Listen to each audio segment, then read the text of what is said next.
So in the aftermath of the attacks by Israel on Iran, there are some people, and not just on the Republican side, that are desperate for us to get pulled into a full-on war in the region. Lindsey Graham tweeted, "Game on, pray for Israel." No, pray for us. Because we're the ones that are going to be providing the material. We're the ones that are going to be providing the jets, likely providing the soldiers, likely providing tens, if not hundreds of billions of dollars. Game on, he says, knowing he will never be closer than 3,000 miles from this conflict. People are wondering if Iran will attack American military personnel or interests throughout the region. My answer is if they do, America should have an overwhelming response, destroying all of Iran's oil refineries and oil infrastructure, putting them out of the oil business, which obviously would benefit some of our other allies, which are in the oil business, hardly would benefit American consumers. Oh, also, you're talking about America directly bombing Iran. That was the initial response from Lindsey Graham. Game on, let's get pulled into a massive conflict in the Middle East once again. And it should just be him, but it's not just him. John Fetterman tweeted this: "Our commitment to Israel must be absolute, and I fully support this attack. Keep wiping out Iranian leadership and the nuclear personnel." He's talking about scientists there, to be clear. "We must provide whatever is necessary, military, intelligence, weaponry, to fully back Israel in striking Iran." Now, what he doesn't mention is massive mountains of money, but that's also what he's talking about. And to be very clear, our commitment to Israel must be absolute. At any point, does he expect that they should have some sort of commitment to us? Like, why is this only a one-way thing? I will never understand that. But that's him and Speaker Mike Johnson. "Israel and the United States have been united, blah, blah, blah, working tirelessly, blah, blah, blah. Israel decided it needed to take action to defend itself. It is an offensive action against another country. But we'll call it defense because that plays better in the media, I guess. They were within their right to do so. They literally were not within international law to do so. And Iran will face grave consequences if it responds by unjustifiably targeting US interests." Well, if every other politician is saying, we're in this with them, we're giving them the weapons to do this, would it be unjustifiable if they started destroying our equipment, which we're saying will be used to attack them? Again, I don't want any of this, but they're all so goddamn fake. They're all so goddamn hypocritical about every aspect of this. As they pull us into a war, as they throw our money into a bonfire, as they guarantee that our young people will be fighting this. None of these a-holes are gonna be jumping on a jet. None of them are gonna be marching across the border to invade Iran, but a whole hell of a lot of people might, thanks to them. Brett, what do you think? Yeah, there's a certain aspect to this discourse that is just like, oh, it's like a chess game, like a lot of alliances and actions and bravado and saber rattling is setting up a chessboard so that it kind of is in a stalemate and not a checkmate. And what this reads as to me is just like, well, we're on Israel's side. We can't not be on Israel's side, or long story short, we lose control of trade from the Mediterranean to anything east of Africa. Like, so we just have to be this way. Yeah, you take this, I take that, this person takes this, and then we see who's there when it plays out toward the end game, right? No one wants to be in this scenario. What I get out of this is, yes, there's a lot of people that are just playing out the fact that Israel and America are on the same side of this against Iran, and that's it. But like, for me, it just reveals how crappily it was all set up, like our first few moves were in the first place. Yeah. That's the problem. Like, don't take that pawn, you idiot, because it's gonna unleash an avalanche.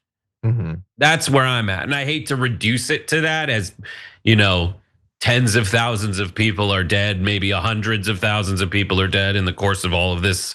Like, I hate to reduce it to that, but that's just a metaphor so that everybody can kind of follow it. But yeah, like for me, then you look at like a lot of the calculus with setting up the international backs and forths and who's on what side is how much support you can get. And this kind of action from Israel is not gonna make the people of Iran start to hate their leaders more. There's other things we've done in the past, like shown, here's a nuclear agreement. Why are you guys such putzes still? Yeah. And then the people in Iran are like, we should let the women walk around without hijabs on if they don't want to. That's all gone now. Like that kind of development is gone.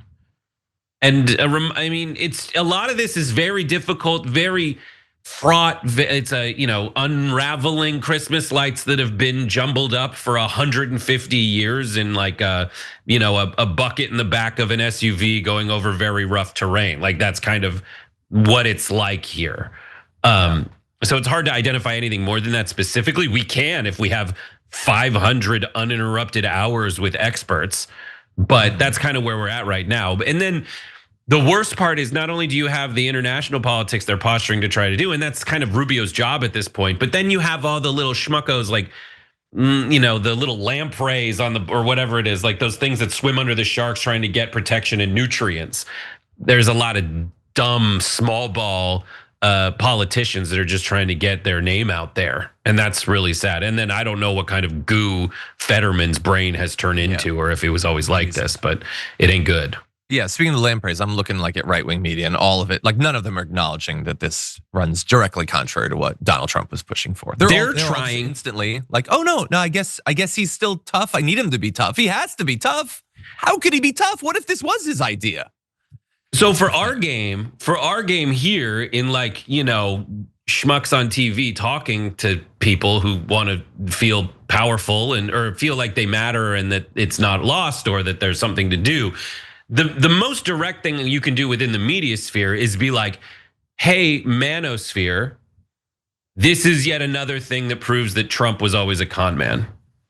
Yeah. Like he's getting us into war. That's it. I mean, that's the answer. He is getting us into war, and you guys are anti-war. He's also on the Epstein list and started this stuff in LA, which you guys were already upset about, where they're just putting hoods over people's heads and sending them to Guatemala or El Salvador for no reason. That's the trifecta of wedge issues between Trump and the manosphere that a lot of us need to hammer down on, because it's going to coincidentally get us and them on the same page with something that they're very passionate about and TYT made its name for, which is being anti-war. Yeah, 100% started like in the wake of the invasion of Afghanistan. Yeah, and look, some voices on the right are coming out against this. I hate them, but you know what? I should be nicer to Marjorie Greene. She's kind of speaking out against this. Again, she doesn't deserve what she would want you to believe is that she's universally anti-war. She's not. But in this particular case, she has said that she doesn't want us to be involved in a war with Iran, and she's now saying that in response to this attack. So that's good. Tucker Carlson also spoke out against this. They're both terrible, but in this particular case, they're at least not on the side of those who are horny for war with Iran. So that's good. And I would be remiss if I didn't say that like most of the satellite wars and like a lot of there's a lot of proxy wars that Iran funds to provoke Israel into stuff like this. They just haven't done the I'm behind it outright, like let's do this attack that Israel's done. Yeah.